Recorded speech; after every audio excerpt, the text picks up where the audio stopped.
Dans des séquences précédentes, nous avons abordé la notion de structure de contrôle. Nous avons vu qu'il s'agit d'instructions particulières qui vont permettre de répéter des traitements ou d'exécuter des traitements en fonction d'un certain nombre de conditions. Nous allons aujourd'hui continuer sur cette lancée et aborder une autre façon de répéter des traitements que l'on appelle des boucles conditionnelles. Lorsque l'on souhaite dans un programme répéter un certain nombre de traitements et que le nombre de répétitions est connu a priori, c'est-à-dire avant même d'entrer dans la boucle, nous avons vu qu'il était possible d'avoir recours à une boucle for, la notion d'itération. Il existe cependant des situations où l'on souhaite répéter un traitement, le répéter par exemple tant qu'une condition est vérifiée, mais on ne sait pas combien de fois il va être nécessaire de répéter les traitements jusqu'à ce que la condition ne soit plus vérifiée. Et dans ce cas, il faut avoir recours à d'autres types d'instructions de répétition, les boucles conditionnelles, les boucles dont l'exécution dépend de la réalisation d'une condition, et plus concrètement en C++, elles prendront la forme de boucles do-while ou while. Pour illustrer notre propos, reprenons notre petit exemple de calcul des moyennes d'un certain nombre de notes. Donc nous ne savons pas a priori de combien de notes nous voulons calculer la moyenne, donc nous commençons par le demander à l'utilisateur, et le nombre de notes voulues va être saisi via une interaction clavier. Ensuite, si ce nombre de notes est positif, nous allons utiliser une itération for pour saisir toutes les notes. Donc à chaque itération, demander la note numéro i, saisir cette note via une interaction clavier et incorporer la note à la somme de toutes les notes. Donc une fois que nous avons atteint le nombre de notes voulues, nous sortons évidemment de l'itération et nous continuons l'exécution du programme en séquence. Et à ce moment-là, nous allons calculer la moyenne des notes et la faire afficher. Une observation que l'on peut faire ici est qu'il n'est pas très naturel qu'un utilisateur saisisse un nombre de notes qui soit nul. Et la question que l'on peut se poser, c'est dans ce cas-là, comment forcer l'utilisateur à introduire systématiquement un nombre de notes qui soit supérieur à 0. Très concrètement, nous voulons ici répéter ces instructions jusqu'à ce que l'utilisateur consente à introduire un nombre de notes qui soit strictement positif. Nous ne savons pas ici combien de fois il faudrait répéter ces instructions, puisque nous ne pouvons pas prédire a priori quand l'utilisateur va effectivement saisir un nombre de notes strictement positif. Et donc dans ce cas, il faut avoir recours à une structure de contrôle particulière, et la réponse à nos besoins ici serait ce que l'on appelle la boucle do-while. La boucle do-while se rédige concrètement comme suit. On utilise le mot réservé do, suivi d'une paire d'accolades ouvrantes et fermantes, et le mot réservé while, pour dire tant que, et qui veut dire concrètement répéter tant que cette condition est vraie. Donc très concrètement, nous allons répéter les instructions qui se trouvent dans ce que l'on appelle le corps. Donc toutes les instructions comprises entre les accolades, nous allons répéter l'exécution de ce corps tant que la condition est vraie.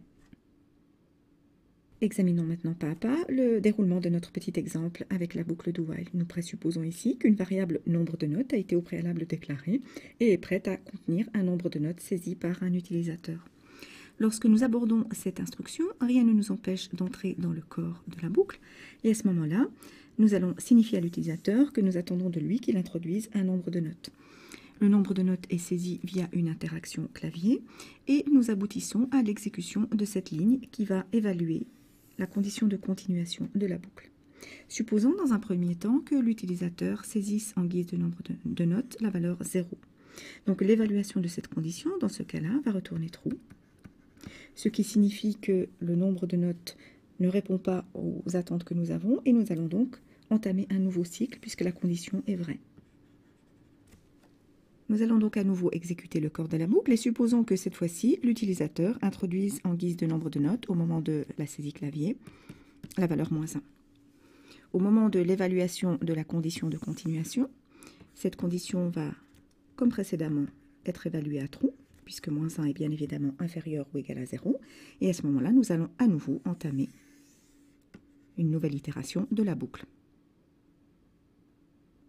Nous entamons alors une troisième itération de la boucle. À nouveau, nous allons demander à l'utilisateur d'entrer un nombre de notes, lire cette note via une interaction clavier et supposons que cette fois-ci, de guerre lasse, l'utilisateur finisse par comprendre ce qu'on attend de lui et saisisse un nombre de notes qui soit strictement positif, par exemple 6.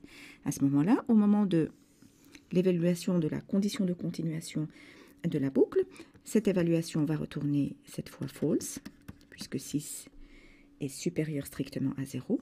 Et à ce moment-là, nous allons donc sortir de la boucle do while et continuer l'exécution après le point virgule terminant l'instruction do while.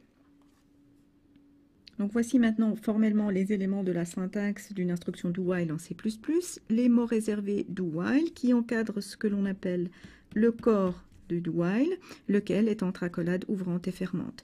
Après le while se trouve la condition de continuation de la boucle et la sémantique est la suivante. Les traitements du corps sont répétés tant que la condition est évaluée à true.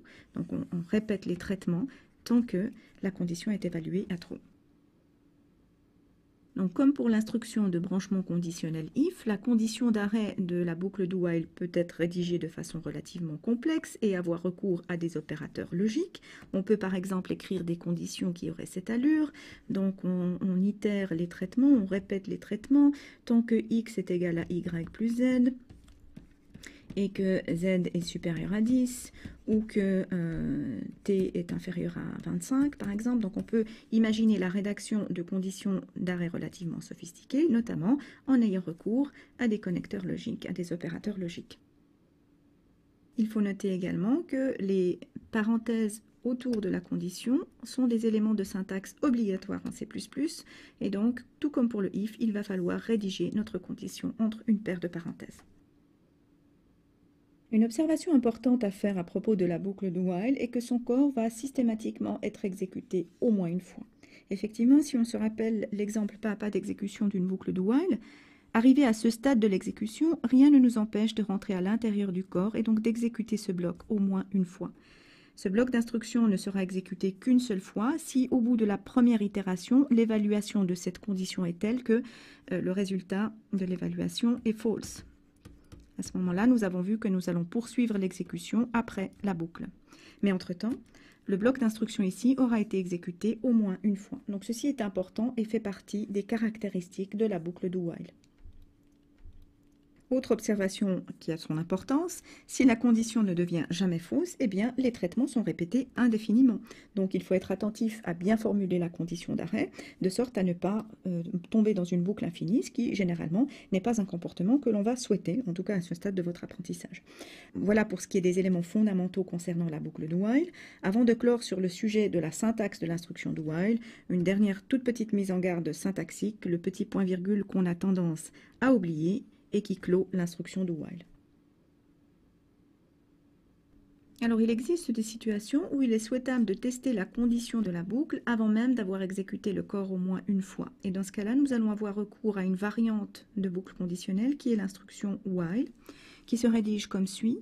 Le mot réservé while, suivi directement de la condition entre, toujours, paire de parenthèses, fermante ouvrante, et suivi du corps de la boucle entre accolade ouvrante et fermante.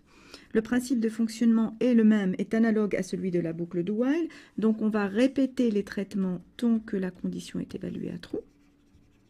La différence principale avec la boucle do while est que la condition est testée avant même d'entrer dans la boucle. Donc si l'on imagine que la première fois où on aborde cette instruction, la condition ici est d'emblée fausse, on va directement passer à l'instruction suivant le while et donc le bloc ne sera même pas exécuté une seule fois. Ce qui est différent de l'instruction do while où ce bloc, on vient de le voir, est exécuté au moins une fois toujours. Voici maintenant deux petits exemples basiques permettant d'illustrer la différence fondamentale entre un do while et un while. Nous avons ici affaire à deux boucles très similaires dont les deux conditions de continuation sont les mêmes. Ces conditions de continuation vont dépendre dans les deux cas d'une variable i qui est initialisée à 100. Commençons par examiner ce qui se passe lors de l'exécution du do while. Lorsque nous atteignons l'exécution du do while, rien ne nous empêche d'entrer directement dans le corps de la boucle. Et à ce moment-là, nous allons afficher sur le terminal le message bonjour. Nous atteignons ensuite cette partie de la boucle do while où il s'agit d'évaluer la condition de continuation. Ici, puisque i vaut 100, le résultat de l'évaluation sera bien évidemment false. Ce qui veut dire que nous allons sortir de la boucle et continuer l'exécution avec les éventuelles instructions suivant le do while. Entre-temps, le message bonjour aura été affiché sur le terminal. Concernant la boucle while, Lorsque nous abordons l'exécution de cette ligne, nous allons d'emblée évaluer la condition de continuation, qui, comme pour le cas précédent, puisque nous sommes exactement dans la même situation, va être évaluée à false, ce qui veut dire que nous n'allons jamais entrer dans le corps de la boucle et continuer l'exécution directement après le while. Donc dans ce cas-ci, la boucle n'affichera rien. Donc typiquement, nous sommes ici dans une situation où deux boucles très similaires, un do while et un while, ne font pas la même chose, en raison du moment où la condition de continuation est évaluée. Donc parmi les erreurs classiques lorsque l'on débute avec l'utilisation des boucles while et do while, il en est une qui peut donner des résultats un peu déconcertants et qui est liée à notre fameux petit point virgule. Nous avons vu que ce point virgule clôt l'instruction do while, donc arrive après la condition du do while. Si d'aventure on s'amusait à mettre un point virgule après la condition d'un while, on aurait un comportement inattendu et erroné de notre programme. Donc voyons un petit peu ici concrètement ce qui se passerait si on mettait un point virgule. Donc ici c'est interprété cette instruction comme si nous avions une boucle while avec comme corps une instruction vide. Et donc il n'y a rien à l'intérieur de cette boucle while dans le corps qui permet de faire évoluer le i. Donc si on imagine que ce i avait pour valeur quelque chose d'inférieur à 10, donc par exemple 1, cette boucle va cycler indéfiniment parce qu'il n'y a aucun moyen de faire atteindre à i une valeur qui lui permette de faire sortir de la boucle, donc de dépasser 10. En réalité, ce plus i, que probablement on souhaitait mettre à l'intérieur du corps, ne va jamais être atteint dans le cas de figure précis où i est inférieur à 10. Donc cette instruction va être considérée, cette instruction ++i va être considérée comme étant en dehors de la boucle while. Vous connaissez désormais trois façons de répéter des instructions dans un programme. La boucle for, les itérations de type for que nous avons vues dans une séquence précédente, et ce que nous venons de voir, les boucles conditionnelles qui peuvent prendre la forme soit d'un while, soit d'un do while. On va se poser la question maintenant de comment choisir entre l'une ou l'autre des formes. Le choix relève de principes assez simples. Si le nombre de répétitions des traitements est connu d'avance, est connu a priori, le choix va naturellement se porter sur une itération de type for. Imaginez par exemple que je souhaite calculer la moyenne de tous les étudiants qui suivent ce cours. Je connais a priori le nombre d'étudiants suivant ce cours, et donc pour calculer la somme de leurs notes et calculer la moyenne, je vais plutôt partir sur un choix de boucle for, puisque le nombre d'itérations est connu a priori. Sinon, si le nombre d'itérations n'est pas connu a priori, je vais orienter mon choix vers l'utilisation d'une boucle conditionnelle de type while ou do while. Et à ce moment-là, comment faire le choix entre les deux? Eh bien simplement, on va distinguer entre le cas où l'on a besoin d'exécuter au moins une fois le corps ou pas. Donc dans les situations où j'ai besoin d'exécuter au moins une fois le corps, ce qui par exemple est le cas lorsque j'interagis avec l'utilisateur. Donc par exemple, je demande une valeur à l'utilisateur, je veux que cette valeur soit comprise entre deux bornes. Et j'ai besoin que l'utilisateur saisisse au moins une fois la valeur avant de tester si elle satisfait la condition. Et à ce moment-là, je vais plutôt orienter mon choix vers une boucle de type do while. Sinon, eh bien, le choix se portera naturellement sur une forme de type while, donc une boucle où l'évaluation de la condition se fait avant même d'entrer dans le corps de la boucle. Alors étoffons un petit peu notre exemple de tout à l'heure. Il s'agit d'un cas typique où nous avons besoin d'un do while parce que l'utilisateur a besoin de saisir au moins une fois le nombre de notes avant que l'on soit capable de tester si elle entre dans les bornes voulues. Donc nous avons recours à une boucle do while. Et maintenant nous nous proposons d'améliorer un petit peu ce programme de sorte à ce que l'utilisateur soit avisé au moment où il introduit par exemple un nombre négatif, soit avisé des attentes du programme par le biais d'un message. Donc on aimerait faire en sorte que le programme ci-dessus soit complété de sorte à ce que l'utilisateur ait un message pertinent au moment où il introduit une note qui est négative ou nulle. Donc comment procéder?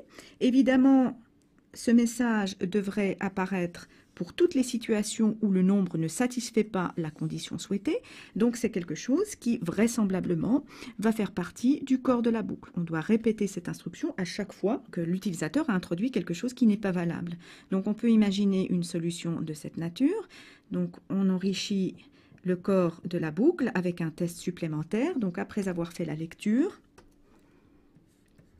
on va tester si le nombre introduit est inférieur ou égal à 0 et à ce moment-là, afficher le message voulu pour aviser l'utilisateur.